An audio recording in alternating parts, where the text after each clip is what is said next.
नवापूरमध्ये poultry व्यावसायिक सध्या अडचणीत सापडलेले आहे. बर्ड फ्लूचा उद्रेक या ठिकाणी पाहायला मिळतंय. यामुळे इथले पोल्ट्री व्यावसायिक ज्याचे चांगले अडचणीत आलेले आहेत आणि लाखो रुपयांचं त्यांचं नुकसान होत आहे. आपल्यासोबत पोल्ट्री असोसिएशनचे अध्यक्ष आरिफ भाई आहेत.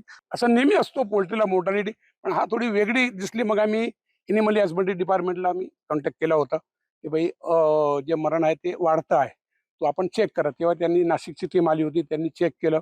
तेव्हा त्यांना आरडी सारखा दिसत होता. मग त्यांनी ट्रीटमेंट वगैरे सर्व त्यांना लिहून दिलं. ते निघून गेले. तरी आम्ही 10-15 दिवस वाट पाहिली, पण ते मोर्टॅलिटी कंट्रोलमध्ये आली नाही. काल संध्याकाळी रिपोर्ट आला की H5N1 व्हायरस आहे आणि हे लागण म्हणजे बर्ड फ्लू डिक्लेअर केला गव्हर्नमेंटने. पोल्ट्री फार्मरांना करोड रुपयाचा लॉस आहे. कारण कसं आहे की हे जे आहे एक पिल्लू आहे ₹50 येतो. त्यांना आम्ही मोठा करतो. 5 महिन्यापर्यंत त्यांना मोठं करावं लागतं. मग अंड्याची सुरुवात होतो. ते ₹500 आम्हाला परवडा आहे आणि गव्हर्नमेंट आम्हाला ₹140 पर बर्ड्स कलिंगच्या देणार आहे. सागर निकवाडे, साम टीव्ही न्यूज, नवापूर.